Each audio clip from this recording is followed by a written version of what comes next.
This side Jamshed, आपका स्वागत है मेरे नेक्स्ट वीडियो में।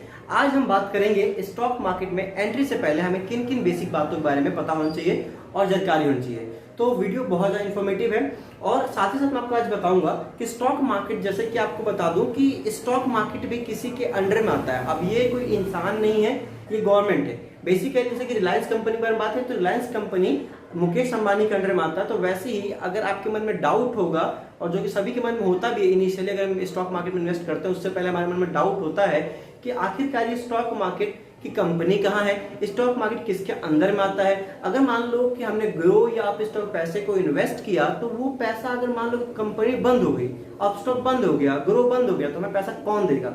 तो आज मैं इस वीडियो के माध्यम से आप लोगों को आपके बेसिक क्वेश्चन का आंसर देने वाला हूं और साथ साथ स्टॉक मार्केट को इन्वेस्ट करने से पहले आप इसको जरूर देखें जिससे कि आपको स्टॉक मार्केट और अच्छे समझ में आ सके। तो आज का जो टॉपिक है वो हमारा ये है कि stock market before entry in stock market, stock market से पहले की एंट्री हमारी कैसी होनी चाहिए। चलिए इसी पर हम आगे बात करते हैं। कई लोग क्या करते हैं, स्टॉक मार्केट को एज अ पैसिव इनकम के सोर्स पे देखते हैं और कई लोग उसे एक्टिवली काम करते हैं। अब मैं यहाँ पे दो चीजें लिखा है, पैसिव इनकम और एक्टिव इनकम। मैं इनके बारे में बता दूं आपको।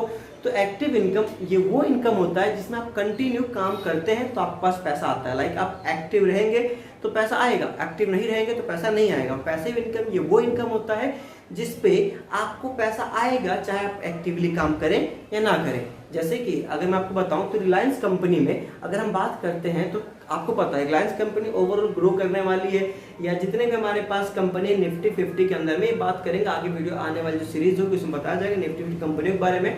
लेकिन मैं बेसिकली बता दूं कि निफ्टी 50 के अंदर जितनी भी कंपनियां हैं उनमें से मैक्सिमम कंपनियों को फ्यूचर जो है बहुत अच्छा है, ग्रो करने वाला। तो अगर आप इनमें किसी में पैसा लगाते हैं, इनमें किसी में इन्वेस्ट करते हो, इन्वेस्टमेंट के पावर को आप समझिएगा कि अगले आने वाले 5 या 10 साल बाद आपके पैसे डबल हो चुके होंगे या फिर ग्रो कर रहे होंगे। तो ये आपका एज अ पैसिव इनकम होगा कि बिना काम किए भी आपका पैसा आपके लिए काम कर रहा है, एज अ पैसिव इनकम इसको देख सकते हैं। लेकिन अगर मैं बात करूं ध्यान से तो कई लोगों के मन में डाउट होता है कि जो स्टॉक मार्केट है, या जो हमने सुना होगा अपने आस पड़ोस में या हमारे जितने भी नेबर्स हैं उन्होंने कहा होगा कि जो स्टॉक मार्केट है उसने हमारा पूरा पैसा ले लिया या स्टॉक मार्केट में हमारे पूरे पैसे डूब गए। हाँ जी, बिल्कुल ही सच बात है कि स्टॉक मार्केट में क्या होता है कि 90% लोगों का पैसा डूब जाता है और केवल 10% लोग ही पैसा बना पाते हैं। साइकोलॉजी बहुत ही ज्यादा परफेक्ट होती है एज कम्पेयर टू 90% लोगों के हिसाब से। उन देखिए अब मैं बताता हूँ कि 90% लोगों का जो पैसा लूज करने का जो सबसे मेन रीजन है, या तो वो ग्रीड है या वो फेयर है। अगर आप डर जाओगे या आप ज्यादा लालच करोगे तो आपका पैसा डूब जाएगा। इसी क्रम को आगे बात करते हैं। तो जैसे कि मैंने आपसे कहा कि कई लोगों का ये कहना होता है कि स्टॉक मार्केट ने उनका पूरा पैसा डुबा दिया है। तो आप अगर देखोगे ध्यान से तो किसी भी चीज की नॉलेज आप ले लोगे, सबसे बड़ी बात है कि आप नॉलेज लीजिए। जैसे कि अगर मैं कहूँ एग्जांपल तौर पे, अगर एक बच्चा है, अगर वो बच्चा क्या कर रहा है, साल भर कुछ नहीं कर रहा है, अचानक उसको पता चला कि भाई हमारा पेपर का डेट शीट, अगर वो बच्चा डायरेक्ट पेपर देने जाएगा बिना किसी प्रिपरेशन के तो एक तरह से वो भी गैम्बलिंग हुई। गैम्बलिंग कैसे होगी, तो बच्चों को कुछ पता है ही नहीं। अब या तो वहाँ पे चीटिंग करेगा या तो वहाँ पे अपने दिमाग से जो भी लिखेगा, लेकिन जो क्वेश्चन का रिक्वायरमेंट है उस हिसाब से वो आंसर को फुलफिल नहीं कर पाएगा, जिस कारण से उसके नंबर भी नहीं आ पाएंगे। सेम इसी प्रकार से लाइफ में भी हमारे है, स्टॉक मार्केट में हमारे ऐसा ही है। अगर आप स्टॉक मार्केट में आपको किसी ने बोला कि आप इस स्टॉक में इन्वेस्ट कर दीजिए और आपने कर दिया बिना खुद के रिसर्च के, बिना खुद के एनालिसिस के, तो आपका पैसा नो डाउट या तो बहुत कम ही चांस है कि वो ग्रो करेगा, मैक्सिमम चांस ये होगा कि डूब जाए। क्यों? क्योंकि आपकी खुद की कोई एनालिसिस नहीं है, खुद का कोई रिसर्च नहीं है।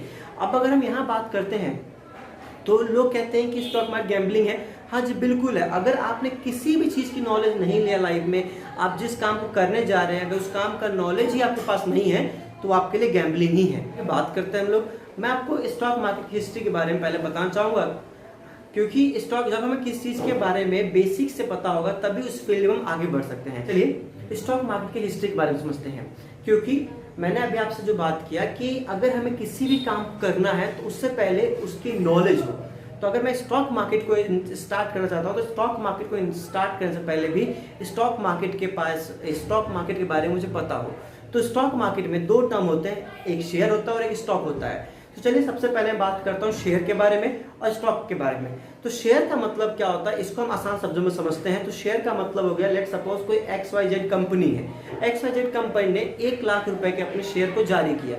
अगर 1 लाख रुपए के शेयर को जारी किया है तो इसका मतलब है कि 1 लाख का शेयर जारी किया तो यहाँ पे अगर मान लेते हैं कोई इंसान है, अब उसने क्या किया 20,000 रुपए के शेयर को परचेज कर लिया, तो इसका मतलब है उस कंपनी में वो 20% का हिस्सेदार बन चुका है। अब दूसरी तरफ जाते हैं स्टॉक के बारे में। तो स्टॉक का मतलब क्या होता है? स्टॉक का मतलब भी आपकी कंपनी में हिस्सेदारी को दर्शाता है।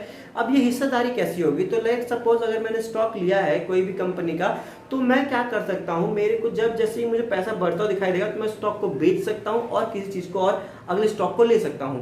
तो ये एक स्टॉक में होता है कि मैं कभी भी चाहूं तो स्टॉक को बेच सकता हूं और दूसरा स्टॉक ले सकता हूं। अब इसी क्रम को आगे बढ़ाते हुए मैं आपको बता देता हूं कि जो हमारे देश का स्टॉक एक्सचेंज है वो 2 है।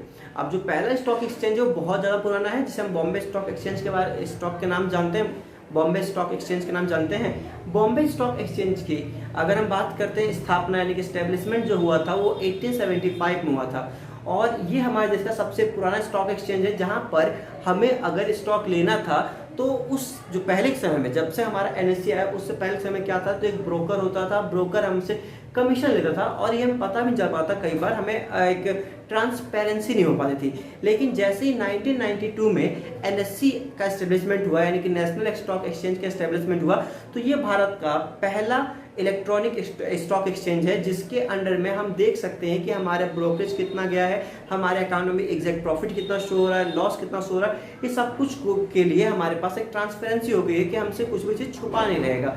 अब अगर हम बात करते हैं तो ये जो दोनों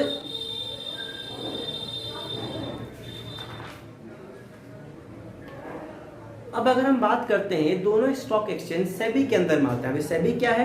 तो सेबी का मतलब हो गया security and board exchange of India.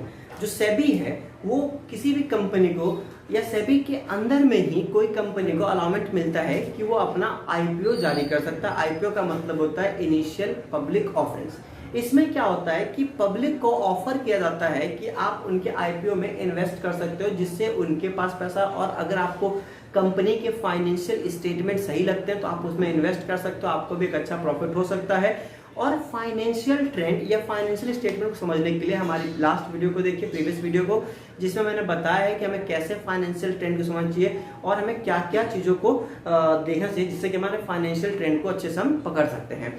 इसी को वीडियो को आगे बढ़ाते हुए अगर हम बात करते हैं, जो सबसे बड़ा क्वेश्चन आता है वो ये आता है कि हम किसी भी स्टॉक को बाय या सेल कैसे करें। तो बाय और सेल एक बहुत ही बड़ा टॉपिक है जिसमें आपको ये बताऊंगा, बहुत आसान टॉपिक भी है कि बाय करते हैं तो स्टॉप लॉस कहाँ होना चाहिए, अगर हम सेल करना है तो सेलिंग ऑर्डर कहाँ होना चाहिए, ये हमारी आगे वाली वीडियो में होगी। लेकिन अभी हम बात करते हैं, तो अगर हम स्टॉक मार्केट, मुझे समझ में आ रहा है कि आप लोगों को बेसिक आइडिया लग चुका है स्टॉक मार्केट के बारे में। अब स्टॉक मार्केट में जो सबसे बड़ा चीज है वो आपने सुना होगा ट्रेडिंग। ट्रेडिंग क्या होता है? तो ट्रेडिंग एक स्टॉक मार्केट, ट्रेडिंग का मतलब होता है व्यापार करना। लेट सपोज मैंने कोई सामान 100 खरीदा, मैंने क्या किया 100 का सामान खरीदा और जैसे वो 120 का हो गया, मैंने 20 प्रॉफिट कमा के बेच दिया, इसी को कहते हैं ट्रेडिंग। एक तरह से व्यापार करना हो गया। अब जो ट्रेडिंग है वो 3 टाइप का होता है। 3 टाइप कौन से होते हैं जानते हैं? जैसा कि मैंने आपको बताया कि 3 तरह के ट्रेडिंग होते हैं। पहला जो ट्रेडिंग है वो है इंट्राडे ट्रेडिंग, स्कैल्पिंग ट्रेडिंग और स्विंग ट्रेडिंग। अब इनके बारे में समझते हैं ये क्या होता है। तो जो इंट्राडे ट्रेडिंग होता है ये वो ट्रेडिंग है जिसमें आप किसी भी स्टॉक को एक ही दिन के लिए आप बाय कर दो, सेल कर दो, यानी कि 1 डे लिमिट है कि आप आज बाय करोगे तो आज ही आज में आपको सेल करना है। स्कैल्पिंग जो होता है हमारे पास जो सेकंड है, स्कैल्पिंग का मतलब होगा कि आप 10 से 15 मिनट में किसी भी पोजीशन को स्क्वायर ऑफ करते हो, मतलब कि उसे खरीदते हो और बेचते हो। इसमें आपको मैक्सिमम इन्वेस्ट करना होता है जिससे कि आपको मैक्सिमम प्रॉफिट भी हो सकता है और मैक्सिमम लॉस भी हो सकता है। ठीक है, अभी तीसरी बात करते हैं स्विंग ट्रेडिंग। स्विंग ट्रेडिंग का मतलब होता है कि आपने क्या किया, किसी भी स्टॉक को बाय किया और उसे कुछ दिनों के लिए, कुछ सप्ताह के लिए, कुछ मंथ के लिए आपने क्या किया, होल्ड किया, और जैसे आपको प्रॉफिट मिलता है तब आपको आप उसे बाहर निकल के आप उसे बेच दिया। उम्मीद करता हूं कि आप लोगों की तीनों ट्रेडिंग समझ में आ चुका होगा, तीनों ट्रेडिंग का काम क्या है, फंक्शन क्या है, समझ में आ चुका होगा। जो नेक्स्ट वीडियो है हमारी वो कैंडल स्टिक के बारे में होगी, तो उम्मीद करूंगा कि आप लोग नेक्स्ट टाइम अपना पेन और पेपर लेके बैठिएगा जिससे कि आप कैंडल स्टिक बारे में समझ सके।